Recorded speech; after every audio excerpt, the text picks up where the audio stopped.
একেবারে এইভাবে নবী আমার ধরলেন আর চাদর দিয়ে আমার নবী এই জায়গাটা ঢাকা দিলেন, কারণ এই খ্রিস্টান যে থাপ্পড়টা মারছে রে আব্বু, এই থাপ্পড়টা নবীর গাল মোবারকে চারটা দাগ লাগিয়া গেছে।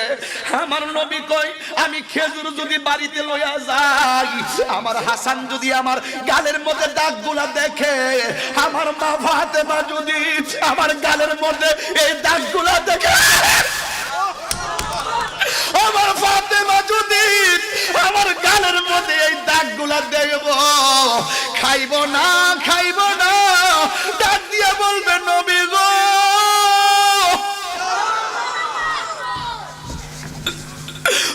মায়ের নবী গালের মধ্যে কেন থাপ্পড় দেখা যায়, কারণ কেউ নাইলে খাবার হারাম কইরা দিব। এই জন্য এইভাবে মুখের মধ্যে কাপড়টা দিয়া সোজা চলে গেছে বাড়িতে, কেউ যেন না দেখে।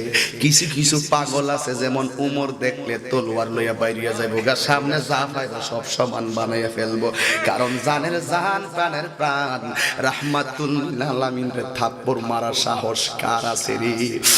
যেই মাত্র নবী অধিকারের কথা বলছে, সাথে সাথে ওই ইহুদিটা আমার নবীর গাল মোবারকের ভিতরে একটা থাপ্পড় মাইরা দিছে।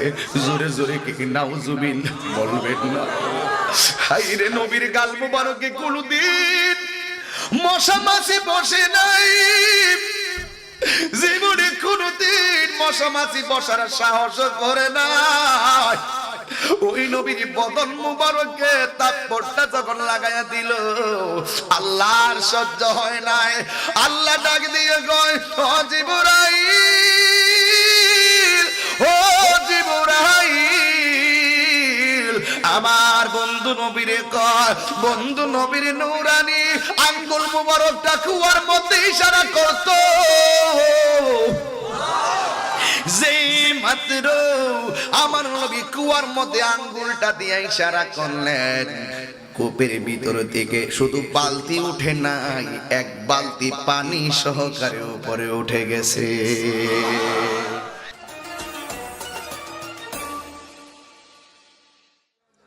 জায়গা হয় না, আমি একবার বলেছি কেউ আসবেন না, যার যার জায়গায় গাছতলায় বাসতলায় বসে বসে আজকের বয়ান শোনেন। আশেপাশে দোকান আছে না নাই? দোকানে বসে বসে বয়ান গুলা শুনেন আর গভীর মনোযোগ দেন। আমার নবী দিনের দাওয়াত দেয়। আমার নবী রাতের বেলা আল্লাহরে ডাক দিয়ে, কে আল্লাহ, কি এমন জায়গায় তুমি আমারে পাঠাইছো যেই জায়গায় কন্যা সন্তানকে অপমান মনে করে জীবন্ত কবর দেয়? বাপরে বাপ, কত চ্যালেঞ্জিং সময়! আল্লাহু আকবার বলবেন না? এখন তো আমরা সুলাইল কলার মতন পাইছি ইসলামটারে, কথা কোন নাকি লেগে। আমার নবী বলেন, আল্লাহ আমি ওদেরকে তোমার দিকে আহ্বান করি, এরা শুধু আমারে মারে। আল্লাহ বলে, ও বন্ধু, আপনার কাজ হলো দিনের দাওয়াত দেওয়া। হেদায়েতের মালিক পৃথিবীর কেউ না, হেদায়েতের মালিক হইলাম আমি আল্লাহ। আল্লাহ যারা ইচ্ছা করে হেদায়েত দেয়, ইউদিল্লু বিহি কাসীরা ওয়া ইয়াহদি বিহি কাসীরা। এই কোরআন পড়ে একদল হেদায়েত প্রাপ্ত হবে, এই কোরআন পড়ে একদল গোমরা হয়ে যাবে। আমার আল্লাহ বলে, হে বন্ধু, আপনার কাজ হলো দাওয়াত দেওয়া, আর হেদায়েতের মালিক হইলাম একমাত্র আমি আল্লাহ। জোরে জোরে বলুন সুবহানাল্লাহ।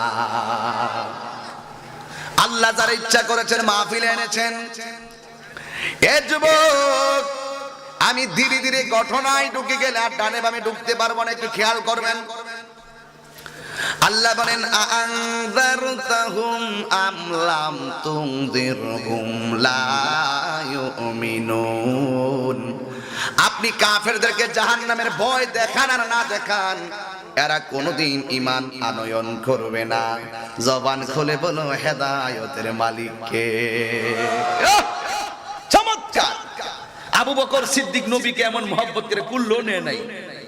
আবু জাহিল্লা যেইভাবে নবীরে কুলে নিয়েছে, আবু লাহাব যেভাবে কুল নিয়েছেন, আবু বকর এমন ভাবে নবীরে কুলও নেই। কিন্তু সিদ্দিকে আকবরের জায়গা হয়ে গেল নবীর কদম মুবারকের পাশে।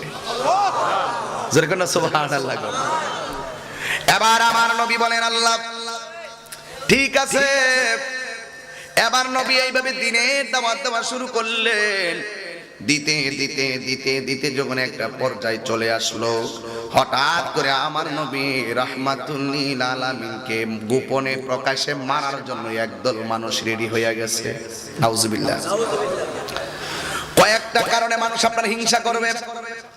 এক নম্বর, যদি আপনার সমান সে না হইতে পারে, কথা কন না কি লেগে, তখন মানুষ আপনার হিংসা করবে। আর একটা কারণ হলো আপনার মধ্যে যা আছে তার মধ্যে তা না থাকলে সে আপনার হিংসা করবে।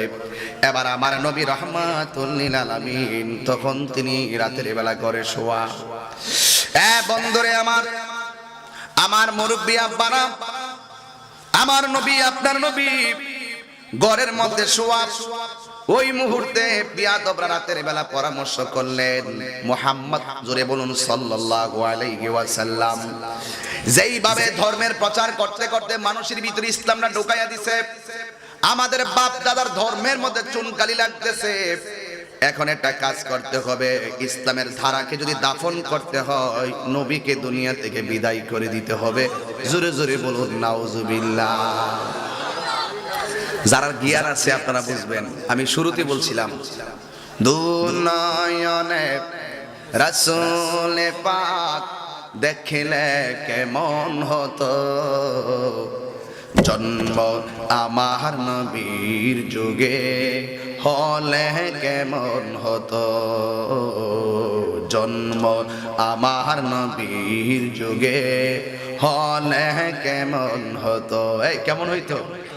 এই নবীর যুগের জন্ম হইলে কেমন হইতো? কেমন হইতো বুঝি না। নবীর পিঠের মধ্যে এক বিয়াদবে উঠে নারী বিড়ি চাপাই দিছে। আমরা যদি ওই সময় থাকতাম নিজের বুকের মধ্যে তীর লইতাম, নবীর গায়ে লাগতে দিতাম না। কথা বলেন ঠিক না ঠিক? এটা আমাদের মন মানসিকতা। এবার আল্লাহর হাবিবকে মারার জন্য যখন ষড়যন্ত্র শুরু করলো, আমার আল্লাহ বলেন বন্ধু মনে রাখবেন, পৃথিবীর সব যদি বিরুদ্ধে লেগে যায় কিছুই করতে পারবে না। সাথে আছেন কে? ওয়া মাকারু ওয়া মাকারাল্লাহ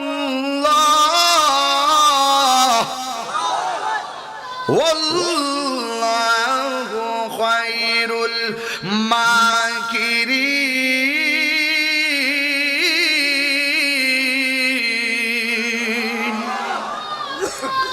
তুমি যতই ষড়যন্ত্র করো না কেন, ষড়যন্ত্রের স্বভাব আল্লাহ আরশ আজিম থেকে দিয়ে দেবে ইনশাআল্লাহ। কথা বলেন ঠিক কিনা? এই জন্য নবীকে মারার ষড়যন্ত্র করলো। নবীর উপরে আল্লাহ পাকের রহমত আছে না নাই? নবী বলেন আল্লাহ রাব্বুল আলামিন আমাকে 6টা মর্যাদা দান করেছেন, পৃথিবীর কাউকে 6টা মর্যাদা দান করে নাই। এর মধ্যে একটা হলো আমার আল্লাহ আমাকে শেষ নবী বানাইছে। আদম নবী কি বলতে পারবে আমি শেষ নবী? কি বলতে পারবে? আমার নবী বলেন আল্লাহ আমাকে শেষ নবী বানাইছে। 2 নম্বর হলো প্রত্যেকটা নবীর জন্য আলাদা আলাদা জায়গা ছিল নামাজের জন্য, কিন্তু আমার আল্লাহ রাব্বুল আলামিন গোটা পৃথিবীর জমিনটাকে আমার উম্মতের জন্য, আমার জন্য মসজিদ বানায়া দিয়েছে। আল্লাহু আকবার। এই জন্য যুবক ভাইরা মরতে হবে, কবরে যাইতে হবে। যারা গেছে তারা জানে কবরটা কেমন। এবার আমার নবীর তারা মারার জন্য যখন রেডি হইয়া গেল, আপনারা বলেন রক্ষা করার মালিক কে? এবার আমার নবী একদিন আয়েশা সিদ্দিকা রাদিয়াল্লাহু তাআলা আনহাকে ডাক দিয়ে বলে, আয়েশা দ্বীনের দাওয়াত দেওয়ার জন্য হুকুম করেছেন কে? বলেন বন্ধু হ্যাঁ আপনি চালিয়ে যান, আমি আপনার সাথে আছি। এই কথা বলার পরে আয়েশা সিদ্দিকারে ডাক দিয়ে বলে, আয়েশা গো, ও আয়েশা, আমি যাবো এমন একটা জায়গায় যেখানে আল্লাহর নাম নেওয়ার মতন কেউ নাই, নবীর নাম নেওয়ার মতো কেউ নাই, কুরআন পড়ার মতো কেউ নাই। ও আয়েশা, আমি যাবো সেখানে যেখানে আল্লাহর নাম নেওয়ার মতো কেউ নাই। এবার আমার নবী রাহমাতুল লিল আলামিন যখন এই কথা বললেন, আয়েশা সিদ্দিকা তো নবীর স্ত্রী, ডাক দিয়া বলে, ইয়া রাসূলুল্লাহ, যদি ওরা আপনারে মাইরা ফালায়। আমার নবী কয়, হয় আয়েশা, আমাকে আল্লাহ রাব্বুল আলামিন আমার মাঝে এমন একটা ভয় দিছে, আমারে যারা দেখবে এরা কখনো আমাকে মারতে পারবে না। দেখেন না, যুদ্ধের ময়দানে সব সাহাবীরাই শহীদ হইল অনেকেই, কিন্তু আমার নবীকে কেউ শহীদ করতে পারে নাই। নবী কই, ওয়া নুসিরতু বিরুবে, আমার মাঝে আল্লাহ একটা ভয় দিছে, মানুষ আমাকে মারতে আসলে আমার চোয়াল থেকে এইভাবে দুইটা চুক্কা দাঁড়ায় যেত তাকে খাওয়ার জন্য। হেফাজতের মালিক কে? জবান খুইলা বলেন হেফাজতের মালিক কে? এবার আমার নবী রাহমাতুল লিল আলামিন যেই মাত্র রওনা হবে, রওনা হইয়া এমন একটা জায়গায় গেলেন, যেই জায়গায় যাওয়ার পরে একটা মানুষ আল্লাহর নাম বুঝে না। একটা বিদুর্মী আমার নবীরে প্রশ্ন করে, কে গো তুমি? তুমি যেই রাস্তা দিয়া যাও, পাথরগুলা তোমার কদমের নিচে পড়লে তুলার মতো নরম হতে দেখা যায়। আরো জোরে কইছো সুবহানাল্লাহ বলেন। কে তুমি? রাস্তা দিয়ে হাঁটলে গাছগুলা চুকে গিয়ে তোমাকে সালাম দেয়। কে গো তুমি? হাঁটার পরে কপালটা ঘেমে গেলে ওই ঘামের ফুটা থেকে ওই মণিমুক্তার মতন চিক চিক চিক চিক করে। কে তুমি? যেই মাত্র বলছে কে তুমি, ওরা জিজ্ঞেস করে তুমি কার ইবাদত করো? তোমার মা। আর এই দিক দিয়ে আবু বকর সিদ্দিক রাদিয়াল্লাহু তাআলা আনহু, যার মেয়েকে আমার নবী বিয়ে করেছেন, মেয়ের নামটা হলো হযরতে আয়েশা সিদ্দিকা রাদিয়াল্লাহু তাআলা আনহা। আয়েশা সিদ্দিকা রাদিয়াল্লাহু তাআলা আনহা ঘরের ভিতরে ওই সিদ্দিকে আকবর বাড়ি থেকে শুনলেন ঘরে কোনো খাবার নাই।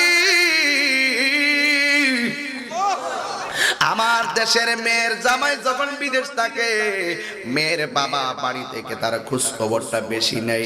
মা যদি ভালো কিছু রান্না করে বা মেয়ের বাড়ির কাছে হলে খাবারটা মেয়ের বাড়িতে পাঠাইয়া দেয়। এবার আবু বকর সিদ্দিক রাদিয়াল্লাহু তাআলা আনহু যেই মাত্র শুনলেন আমার নবী বাড়ির মধ্যে না, বাবা হিসাবে তিনি কিছু খেজুর নিয়ে আসলেন। আয়েশারে ডাক দিয়ে কই, আয়েশা, ও আয়েশা গো, আমি শুনেছি আল্লাহর হাবিব দুনিয়ার ভিতরে নাই। ও আয়েশা, আমি তোমার জন্য কিছু খেজুর নিয়ে আসছি, বাবা হিসাবে দায়িত্ব পালন করলাম। আয়েশা সিদ্দিকা এইভাবে খেজুর গোলা নিয়ে তাকাইয়া রইলেন। আমার আবু বকর বলেন, আয়েশা তুমি একটু খেয়ে নাও। আয়েশা ডাক দিয়ে কে, বাবা আমি খাইতে পারি না গো। কই কেন খাও না, তোমার কি খোদা নাই? আয়েশা সিদ্দিকা সুন্দর করে পৃথিবীর নারী সমাজকে জানাইয়া দিছে, ও বাবা, বাবা গো, আমি কেমনে খেজুরটা মুখে দিমু? আমার নবী তো কোনোদিন আমার সারা কোনোদিন খাই না।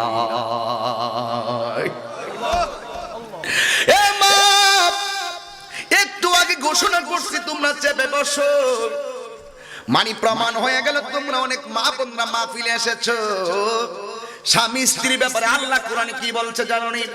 আল্লাহ বলছেন, হুন্না লিবাসুন লাকুম ওয়া আনতুম লিবাসুল লাহুন্না। নারী হলো পুরুষের পোশাক আর পুরুষ হলো নারীর পোশাক। এবার আয়েশা সিদ্দিকা খেজুর গোলা খাই নাই, নিয়ে দরজায় দাঁড়াইয়া রইছে। আয়েশা সিদ্দিকা খেজুর নিয়ে দাঁড়াইলো, আর এই দিক দিয়ে আবু বকর সিদ্দিক রাদিয়াল্লাহু তাআলা আনহু চলে গেলেন। আর আমার নবী 7 দিন পরে, কয়দিন পরে? 7 দিন পরে বাড়ির মধ্যে আসলেন। আয়েশা দেখতেছেন আয়েশা সিদ্দিকা এইভাবে খেজুর গুলো নিয়ে তিনি দাঁড়াইয়া রইলেন। বন্ধুরে, ও রানীখারের বাবারা, আমার নবী আপনার নবী আয়েশা ডাক দিয়া বলে, আয়েশা, হে আয়েশা, আমি যাওয়ার সময় তোমার ঘরে খাবার হিসেবে কিছু দিয়ে যাই না, তোমার হাতের মধ্যে খেজুরগুলো তুমি পাইলা কোথায় থেকে? ডাক দিয়া বলে, বাবা, আমার আব্বা জান শুনছে আপনি বাড়ির মধ্যে নাই, এই জন্য কিছু খেজুর নিয়ে আসছে আমারে খাওয়ান দেওয়ার জন্য। আমার নবী ডাক দিয়া বলে, আয়েশা, ও আয়েশা গো, তুমি কেন খেজুর গোলা খাইলা না? তুমি খাইলে তো তোমার খোদাটা দূর হইয়া যাইত। আয়েশা সিদ্দিকা ডাক দিয়া কয়, নবীজি,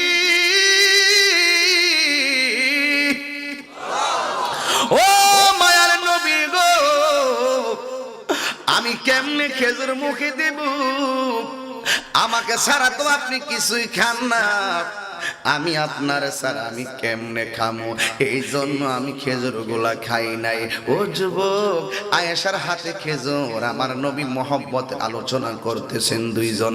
হঠাৎ করে একজন স্ত্রী নবীর স্ত্রী আইসা ডাক দিয়ে, কি নবী গো, আপনি কারে বেশি মহব্বত করেন? আপনার তো স্ত্রী অনেক, আপনি কারে বেশি মহব্বত করেন? আমার নবী ডাক দিয়া কই, কি প্রশ্ন করলাম? এই প্রশ্ন তো কেউ করে নাই, আমি কারে বেশি মহব্বত করি।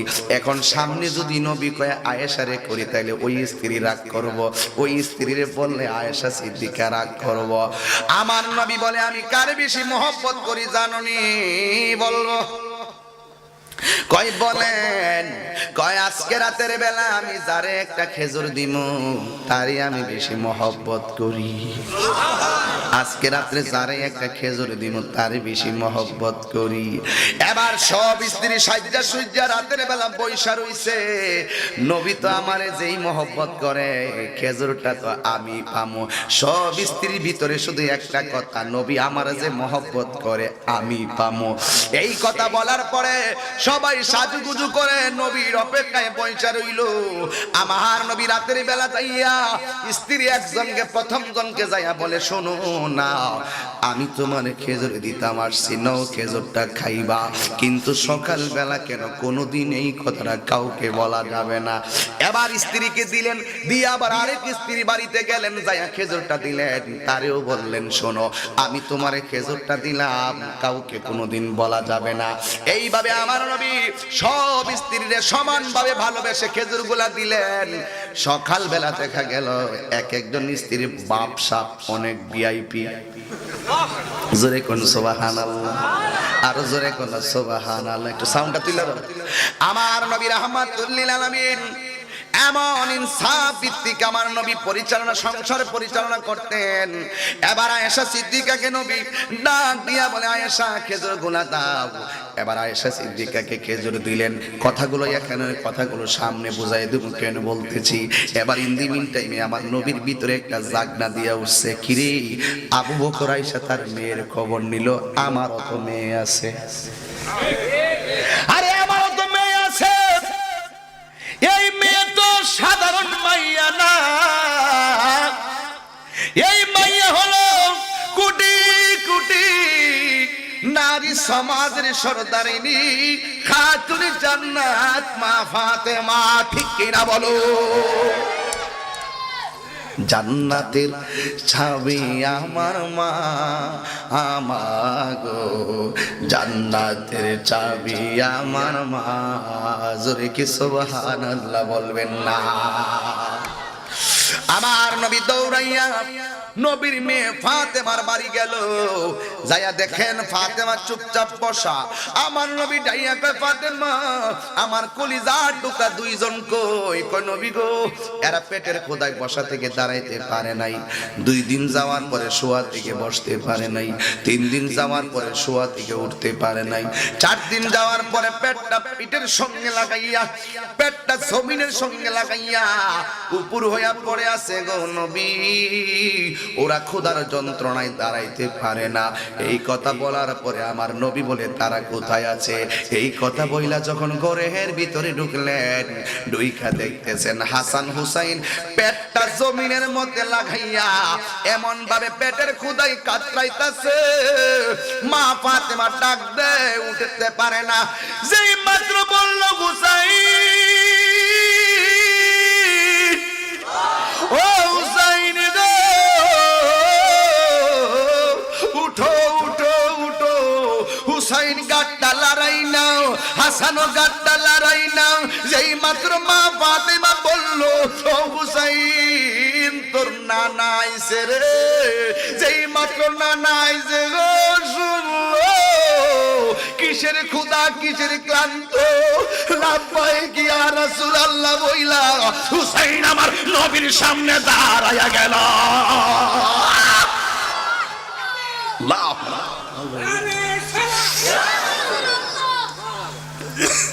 হুসাইন যায়া ডাক দিয়ে কই, নানা গো,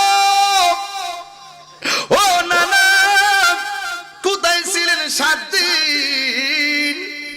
আমার নবী কই নানা ভাই খোদাই বুঝি কষ্ট করতেছ?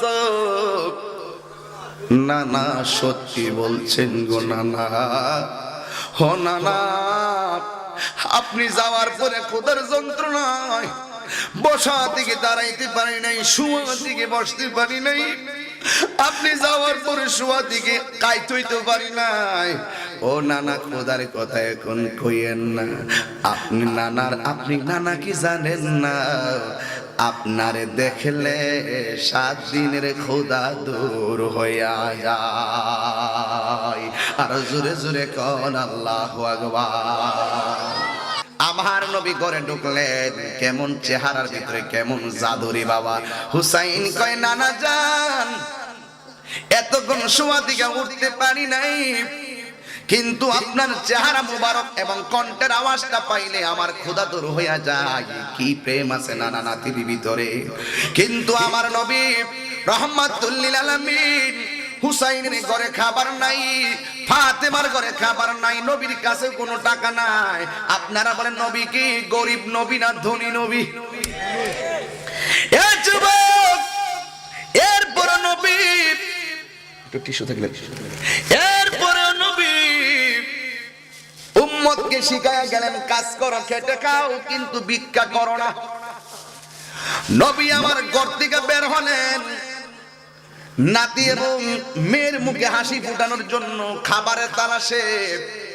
এবার তিনি চলে গেলেন একটা জংলার ভিতরে, যাইয়া দেখতেছেন 250 মানুষ একজনের আন্ডারে চাকরি করতেছে। তার সেই লোকটা হলো খ্রিস্টান, খ্রিস্টানের আন্ডারে কাজ করতেছেন। আমার নবী রাহমাতুল লিল আলামিন খ্রিস্টানকে বলেন আপনার মাঝে কোনো কাজ আসেনি, মেহেরবানি করে আমাকে একটু কাজ দিতে পারবেন নি? ডাক দিয়া কয় হ্যাঁ একটা কাজ আছে। কূপের ভিতর দিকে যখন পানি তুলবেন, একটা বালতি পানি তুলবেন, একটা করে খেজুর আপনাকে দেওয়া হবে। এবার রাহমাতুল লিল আলামিন দুর জাহানের বাদশাহ ধনভাণ্ডারের চাবি যেই নবীর হাতে, উম্মতকে শিক্ষা দেওয়ার জন্য নিজের হাতের ভিতরে রশিটা তুলে নিলেন। চিৎকার মেরে কন্যা আল্লাহু আকবার। এই যুবক নবী আমার রশিটা হাতের মধ্যে নিলেন, নিয়ে যখন বালতিটা কূপের মধ্যে ফেললেন, ফেলার পরে আমার নবী একটা বালতি তুললেন, 2টা বালতি তুললেন। নবীর নূরানি হাত মুবারকটা একবার লাল হয়ে গেছে, নূরানি হাত মুবারকটা লাল হয়ে গেছে। লঞ্চের মধ্যে দেখবেন কিছু রশি আছে, টান দিলে হাতে ব্যথা পাওয়া যায়, সফট না একবারে সুবাইলা থাকে, একবারে টান দিলে ব্যথা হয়। কিন্তু আমার নবী বালতিটা কূপের ভিতরে দেয়, আর এমন ভাবে বালতিটা তুলতে তুলতে নবীর হাতটা লাল হয়ে গেছে। ও বন্ধুরে বন্ধুরে বন্ধুরে, আমার নবী যখন বালতিতে পানি তুলতেছেন 39টা বালতি তোলার পরে নবী আমার আর পারে না। এরপরে নবীর হাত মোবারকটা লাল হয়ে গেছে। আল্লাহর লীলা খেলা বোঝা যায় না, হঠাৎ করে বালতির রশিটা ছিঁড়া বালতিটা কুয়ার ভিতরে পড়ে গেছে। এখন আমার নবী আর পানি তুলতে পারে না। খ্রিস্টান মালিক নবীর কাছে আইসা কয় বালতি দিয়ে পানি তুলছেননি? কয় হ্যাঁ তুলছি। খ্রিস্টান তো নবীরে চিনে না। এবার ডাক দিয়া কয় বালতি তুলছেন? কয় 39 বালতি তুলছি। কয় আর একটা বালতি তুলেন। তোলার পরে ওই বালতিটা হলে 40টা হবে, আমি আপনারে 40টা খেজুর দিয়ে বিদায় করে দিব। নবী ডাক দিয়ে কই কেমনে তুলতাম? বালতির রশি তো ছিঁড়ে বালতিটা কুয়ার ভিতরে পড়ে গেছে। এবার ওই মালিক একটা চালাকি কাটাইছে। আমার দেশে দেখবেন কিছু মালিকে শ্রমিকের একটু দোষ পাইলে বেতনটা আটকাইয়া দেয়, এমন কিছু মালিক আছে না নাই? কিন্তু আমার নবী বলেন গামটা ছড়ার আগে তার পারিশ্রমিকটা দিয়ে দাও। এবার আমার নবী রাহমাতুল লিল আলামিন বলেন কেমনে তুলবো? রশিটা ছিঁড়া তো বালতিটা কুয়ার ভিতরে পড়ে গেছে। আমার ওই লোকটা তখন কৌশল খাটাইয়া কয় বালতি না তুললে একটা খেজুরও পাবেন না। নবী ডাক দিয়ে কয় এটা কেমন কথা? কোন 39টা খেজুর আমারে দিয়া দেন, এটা আমি প্রাপ্য। যখন অধিকারের কথা বললেন, ও যুবক অধিকারের কথা বলার পরে মালিকে কয় কিরে কতগুলো শ্রমিক আমার আন্ডারে কাজ করে, কত মাসের বেতন বন্ধ করে করে দিয়েছি, কেউ প্রতিবাদ করে নাই। আমার সমাজের ভিতরে জালেম মালিক আছে না নাই? জালেম মালিক আছে, হিসাবে বলে একদিন ডিউটি করলে একদিনের বেতন তার প্রাপ্য। কথা বলেন ঠিক কি না বলেন? এ যুবক, আমার নবী ইনসাফওয়ালা। যখন সারা পৃথিবীটা মানবাধিকার বিহীন ছিল, 1450 বছর পূর্বে আমার নবী ধর্ম বর্ণ নির্বিশেষে সকলকে একটা সাম্যের ডাক দিয়া মানবাধিকার প্রতিষ্ঠা করে দিয়ে শেষে বলেছিলেন, লাকুম দীনুকুম ওয়ালিয়াদিন। তোমার জন্য তোমার দিন, আমার জন্য আমার দিন। কথা বলেন ঠিক কিনা? এই জন্য আমার নবী রহমাতুল লিল আলামিন ডাক দিয়া বলেন, আমি তো রশিটা ছিঁড়ি নাই, রশি এমনিতে ছিঁড়া গেছে, আপনার রশি দুর্বল, এটার দোষ কেন আমার উপরে চাপাইয়া দেন। আমি 39টা বালতি পানি তুলেছি, মেহেরবানি করে আমাকে প্রাপ্যগুলা 39টা খেজুর দিয়া দেন, আমি চইলা যাই। যেই মাত্র নবী অধিকারের কথা বলছে, সাথে সাথে ওই ইহুদিটা আমার নবীর গাল মোবারকের ভিতরে একটা থাপ্পড় মাইরা দিছে। জোরে জোরে কি নাউজুবিল্লাহ বলবেন না? হাইরে, নবীর গাল মোবারকে কোনদিন মশা মাছি বসে নাই, জীবনে কোনদিন মশা মাছি বসার সাহস করে নাই। ওই নবীর বদন মুবারকে থাপ্পড়টা যখন লাগাইয়া দিল, আল্লাহর সহ্য হয় নাই। আল্লাহ ডাক দিয়ে কয়, ও জিবরাইল, ও জিবরাইল, আমার বন্ধু নবীরে কয়, বন্ধু নবীর নূরানি আঙ্গুল মুবারকটা কুয়ার মধ্যে ইশারা করত। যেই মাত্র আমার নবী কুয়ার মধ্যে আঙ্গুলটা দিয়ে ইশারা করলেন, কূপের ভিতর থেকে শুধু বালতি উঠে নাই, এক বালতি পানি সহকারে উপরে উঠে গেছে। আর জোরে জোরে কোন সুবহানাল্লাহ। এবার যখন পানিটা উঠে গেল, 39 আর 1 কত হইল? 40টা খেজুর আমার নবী বললেন, আমার খেজুর দেন। এবার লোকটা খেজুর নবীরে দিয়া দিল। দেওয়ার পরে আমার নবী এইভাবে চাদরটা ধরলেন, এইভাবে ধইরা এইভাবে খেজুর গুলা নিলেন, এইভাবে লইলেন, লইয়া এইভাবে ভান্ডিং কইরা এমনে ধরলেন, আর এই জায়গাটা এইভাবে চাদরটা এমনে ফালাইছেন। জোরে জোরে কি সুবহানাল্লাহ বলবেন না? একেবারে এইভাবে নবী আমার ধরলেন, আর চাদর দিয়ে আমার নবী এই জায়গাটা ঢাকা দিলেন। কারণ এই খ্রিস্টান যে থাপ্পড়টা মারছে রে আব্বু, এই থাপ্পড়টা নবীর গাল মোবারকে 4টা দাগ লাগিয়া গেছে। আমার নবী কই, আমি খেজুর যদি বাড়িতে লইয়া যাই, আমার হাসান যদি আমার গালের মধ্যে দাগগুলা দেখে, আমার মা ফাতেমা যদি আমার গালের মধ্যে এই দাগগুলা দেখে, আমার ফাতেমা যদি আমার গালের মধ্যে এই দাগগুলা দেখব, খাইব না, খাইব না। ডাক দিয়া বলবে, নবী গো,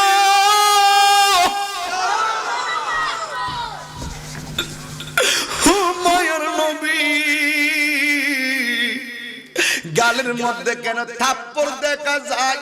কারণ কেউ নাইলে খাবার হারাম কইরা দিমু। এই জন্য এইভাবে মুখের মধ্যে কাপড়টা দিয়া সোজা চইলা গেছে বাড়িতে, কেউ যেন না দেখে। কিছু কিছু পাগল আছে, যেমন উমর দেখলে তলোয়ার লইয়া বাইরিয়া যাইব, গা সামনে যা পাইব সব সমান বানাইয়া ফেলবো। কারণ জানের জান, প্রাণের প্রাণ রাহমাতুল আলামিনের থাপ্পড় মারার সাহস কার আছে রে? আমার নবী খেজুর গুলো নিয়ে বাড়িতে গেল। ওই যেই লোকটা থাপ্পড় দিছিল কুয়ার পারে দাঁড়াইয়া রইল, আর মনটা ভালো লাগে না। হাইরে, জীবনে কত মানুষের মারলাম, মনে অশান্তি লাগে নাই, আমি কারে মারলাম, এর এমন ভাবে কষায়া থাপ্পড় মারলাম, একটা প্রতিবাদও করে নাই। আবার আঙ্গুলের ইশারা দিয়া ওই কুয়ার ভিতর থেকে বালতিরা পানি সহকারে উঠাইয়া ফালাইছে, কিন্তু একটা প্রতিবাদও করে নাই। ও কারে মারলাম, এই লোকটা কি ওই লোকটা নি? আমার আম্মা যে মুসলমান হইছিল, হওয়ার পরে আমার যে কইছিল, পুত্রে মনে কষ্ট নিস না, আমি এমন একজনের কাছে কালিমা পড়া মুসলমান হইছি, যারে মানলেও কোনো প্রতিশোধ নেই না। এই আওয়াজে মানি না? জোরে বলো সুবহানাল্লাহ। এই আওয়াজে মানি না? জোরে বলেন আল্লাহু আকবার। এবার ওই পাগলা কই এই লোকটা কি ওই লোকটা নি আমার আম্মা মরার আগে কইছিল পুত্রে এখনো সময় আছে কালিমাটা পড় আমি মার দমক মারছিলাম মাঝে আমারে মরার আগে কইছিল পুত্রে আমি এমন একজনের কাছে কালিমা পড়া মুসলমান হইছি যারে দেখলে বড় মায়া লাগে যারে মারলেও কোনো প্রতিশোধ নেই না আমার মনে হয় এই লোকটাই হইব সেই নবী আমি করলাম কি আমার শরীরের মধ্যে এমন জ্বালা শুরু হইছে কেন একটা কথা মনে রাখবেন অত্যাচার করলে মনের শান্তি কখনো আসে না কথা বলেন না ঠিক না বেটি হে বন্ধু এই লোকটা ঘুমাইতে পারে না শ্রমিক গুলা কই কি ব্যাপার আমার মালিক দি মারার পরে আর ঘুমায় না খায় না কারণটা কি এই কথা বইলা আমার নবী রাহমাতুল লিল আলামিনের কথা চিন্তা করে ওই চিন্তা কইরা আমি কারে মারলাম কইয়া হাতের মধ্যে একটা ছুরি লইয়া নিজের ডান হাতের মধ্যে এইভাবে ফুসান শুরু করছে এই ডান হাতটারে কাটতে বডি থেকে আলাদা কইরা ফলাইছে আমি কারে মারলাম এই হাত আমি আর রাখবো না এই হাত আমি রাখবো না হাইরে আমার বাবা ও বন্ধুরে ও রানী খারাদর্শ গ্রামের বাবারা আমার নবী আপনার নবী রাহমাতুল লিল আলামিন বাড়িতে গেলেন কিন্তু ওই লোকটা নিজের হাত নিজে কাইটা ফলাইছে কাটা হাতটা বাম হাতের মধ্যে লইয়া সোজা মসজিদে নববীর ভিতরে দৌড় মারল দৌড়াইয়া যখন নবীর মসজিদে নববীর ভিতরে গেলেন যাইয়া দেখতেছেন মসজিদে নবী নাই কিন্তু মসজিদের ভিতরে একজন সাহাবী দাঁড়ায়া রইছে যেই সাহাবীর নাম হলো হযরতে সালমান ফারসি জোরে জোরে কোন আল্লাহু আকবার আরে বাবা সালমান ফারসি মসজিদের ভিতরে দাঁড়ায়া রইছে মনটা ভালো না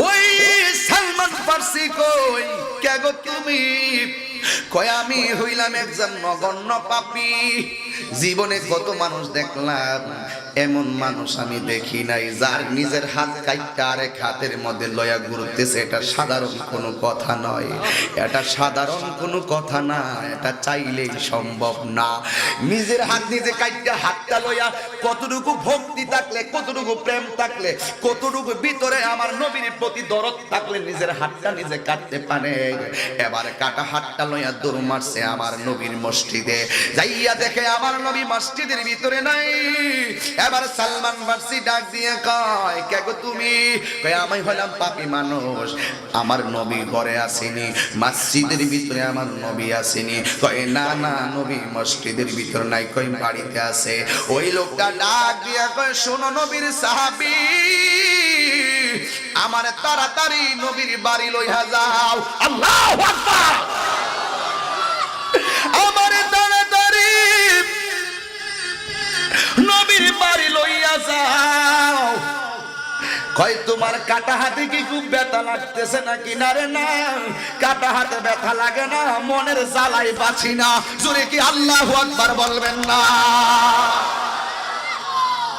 দোরা সাহেব চিনেননি জোরে কোন দোরা সাহেব চিনেননি দোরা সাহেব এইভাবে ফনা তুলতে পারেনি কেন পারে না শরীরের মধ্যে বিষ নাই শরীরের মধ্যে কি নাই ফানুক সাহেব চিনেননি ফনা তোলেনি কেরে বিষ আছে এই জন্য সব মৌলবীরা নবীর বিরুদ্ধে কথা কইলে দাঁড়াইতো না যারা অন্তরে নবীর মহব্বতের বিষ আছে এরা কখনো ঠান্ডা ভাষায় কথা বলতে পারে না হাত তুলে বলুন ঠিক কি না বলো তাকবীর রিসালা গাউসিয়া আলা সুন্নাত ওয়াল জামাআ আল্লাহু আকবার আল্লাহু আকবার আর দেখেন আল্লাহু আকবার এবার আমার নবী রাহমাতুল লিল আলামিনের প্রেমে পইরা লোকটা হাত কাটলো এবার হাত ডাক দিয়ে কে সালমান ফারসি তাড়াতাড়ি আমার নবীর বাড়ি লইয়া যাও আমার মনে আর শান্তি লাগতেছে না দুনিয়াদারি ভালো লাগে না 250 জন শ্রমিক কাজ করে, আর হিসাব নেওয়ার প্রয়োজন হয় না। নবীর মহব্বতে সে ঘর থেকে বের হয়ে গেল। এবার যাইতে যাইতে সালমান ফার্সি তারে লইয়া নবীর বাড়িতে গেল। নবী আমার দরজা লাগাইয়া এইভাবে মুখটা ডাইকা খেজুরগুলো বন্টন করে দিতেছেন, আর আনন্দে নবী হাসতেছেন। এই মুহূর্তে সালমান ফার্সি যাইয়া ডাক দিয়া বলেন, ইয়া রাসূলুল্লাহ, নবী গো,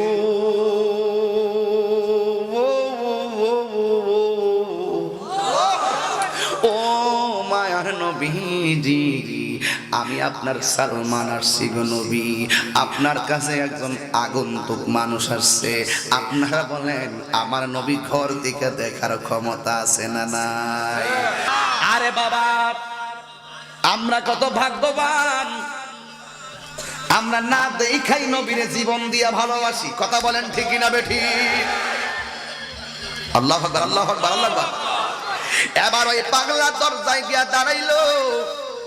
সালমান ফার্সি বলে, নবী গো, এমন একজন লোক এসেছে, এমন চিত্র আমি সালমান কখনো দেখি নাই। নবী আমার দরজাটা খুললেন, খুইলা দেখতেছেন ওই যে খ্রিস্টান নবীরে থাপ্পড় মারছিল।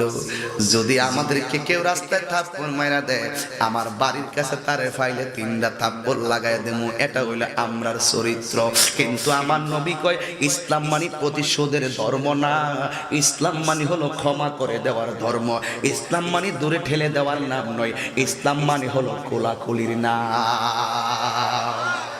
এ যুবক, আমার নবী যখন খ্রিস্টানদের দেখলো, ওই লোকটা ভয়ে থরথর করে কাঁপতেছে। নবী নে আবার আইসা একদম মাইরা দে। কই নবী মারলে মারবো, এরপর নবীর কদম ছাড়বো না। এই লোকটা যেমন কাটা হাতটা লইয়া দাঁড়ায় রইছে, আমার নবীর দরজায় এসে ডাক দিয়ে কই, আপনি যে আমার মারছিলেন, আপনার হাতের মধ্যে কোনো ব্যথা পাইছেন? জোরে কি আল্লাহু আকবার বলবেন না? আপনি যে আমার মারছেন, আপনার হাতের মধ্যে কোনো ব্যথা পাইছেন নি? ওই লোকটা কইটা কেমন নবী রে, আমি মারছি, আমার নিজের গালের খবর নাই, না আমার হাতের খবর নাই। নবী রে, ও মার নবী, আর দেরি কইরেন না গো নবী, আমারে আপনি কালিমা পড়াইয়া মুসলমান বানায়া দে। আল্লাহু আকবার।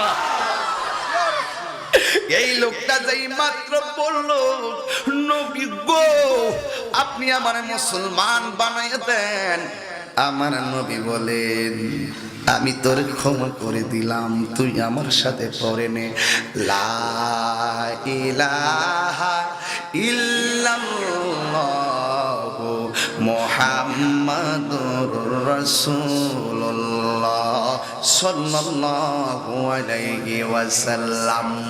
এবার লোকটা এখন কি খ্রিস্টান না মুসলমান? কথা কয় না, কথা কয় না।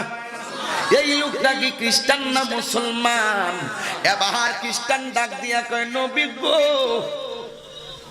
কালিমাটা পইরা হৃদয়টা শীতল হয়ে গেছে, আমার একটু বিদায় দেন। কোথায় যাইবা? 250 জন আমার আন্ডারে কাজ করে, আজকে থেকে আমার ডিউটি হলো তাদের কাছে দিনের দাওয়াত দেওয়া। সুবহানাল্লাহ কইতেন না? সুবহানাল্লাহ। এবার পাগলা ডাক দিয়ে কয়, নবী গো, আমার দায়িত্ব হলো কিসের দাওয়াত দেওয়া? দিনের দাওয়াত দেওয়া। আমার নবী এখন তার প্রশ্ন করেন 4টা। কয়টা? 1 নম্বর, আমি যখন তোমার কাছে চাকরি নিলাম, পানি তুলবো, তখন তুমি জাতে কি ছিলে? কয় আমি ছিলাম খ্রিস্টান। যখন তুমি আমাকে থাপ্পড় মারছিলে, তখন তুমি কি ছিলে? কয় আমি ছিলাম খ্রিস্টান। কয় আবার যখন তুমি আমার বাড়িতে হাতটা কেটেছিলে, কেটে অবস্থায় যখন আমার বাড়িতে আসছিলে, তখন তুমি কি ছিলে? কই আমি ছিলাম খ্রিস্টান। কই হাত কাইটা আসছো খ্রিস্টান হইয়া, এখন তুমি চইলা যাইবা, এখন আমি তোমার কাছে জানতে চাই, এখন তুমি কি? কই আমি এখন হইলাম মুসলমান। 3 জায়গায় কয় আমি খ্রিস্টান, 1 জায়গায় কয় আমি মুসলমান। সেই মাত্র বলছে মুসলমান, ও রানীকারের বন্ধু, আমার নবী বলে তুমি মুসলমান হইয়া যদি কাটা হাতটা লইয়া তোমার বাহিনীর কাছে যাও, আমি মুস্তাফার দরবারে কলঙ্কি হইয়া যাবে। আল্লাহু আকবার। নবীর শান বুঝে না, নবীর শান বুঝে না, নবীর শান বুঝে না, নবীর শান বুঝে না। কথা কন ঠিক না ঠিক? নবীর শান ওরা বুঝে না। নবী কি মাইরা মুসলমান বানাইছে? আবার ডাক দিয়া কয় তুমি যদি চলে যাও আমার দরবারের কলঙ্কি হবে, কাটা হাতটা আমার কাছে দাও। সুবহানাল্লাহ। আরো জোরে কোন সুবহানাল্লাহ। এ যুবক, কাটা হাতটা নবীর হাত মোবারক নিছে গো, আমার নবীর থুতু আর আল্লাহু আকবার কিতরে লাগাইছে সেটা ধরে বেটা।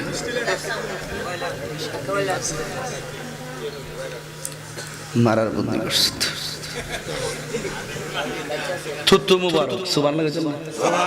আর জোরে কোন আব্বা সুবহানাল্লাহ।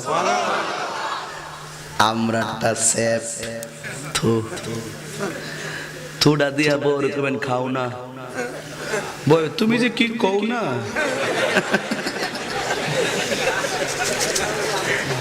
দেড় ঘন্টা পরে একটু ঢেউ তুলছি আর কি, কারণ আমি তো আবার এগুলো এখন বেশি আমি একবার বেশি আমি জাতীয় কাভারেজ হয়তো কথাগুলো, এই জন্য আমি লাইন লড়াই না, ইচ্ছা করে লড়াই না। এখন তথ্য প্রযুক্তির যুগ, আমাদের সাবধানে কথা বলতে হয়। আর এই যে শক্তি আইছে কোন সময় কোনটা কাইটটা নিয়ে সাইরা দেখি তা কইবা।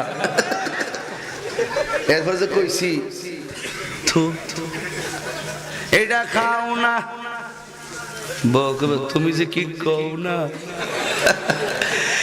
খাইব না কেন ঘৃণা করে, অথচ জামাইব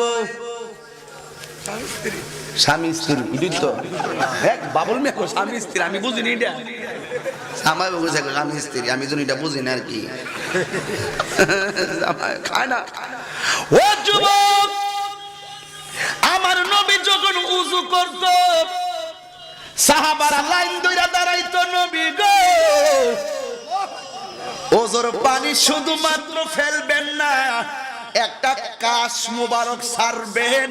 সাহাবারা উজুর কুলির পানির সঙ্গে কাশ মুবারক গুলো হাতে নিয়া চেহারার ভিতরে ফেয়ার এন্ড লাভলির মতন মালিশ করে রাস্তায় হাঁটতো। অন্যান্য সাহাবারা কইতো তুই কি মুখের মধ্যে দিছ, তোর মুখের মধ্যে দি মেশকে আম্বরের ঘ্রাণ করতেছে। দুই হাত তুলে আল্লাহু আকবার বলতে হবে। আল্লাহু আকবার। ইয়া রাসূলুল্লাহ, ইয়া রাসূল, জিন্দাবাদ, বাংলাদেশ ইসলামী ছাত্র সংসদ জিন্দাবাদ, নবীর আগুন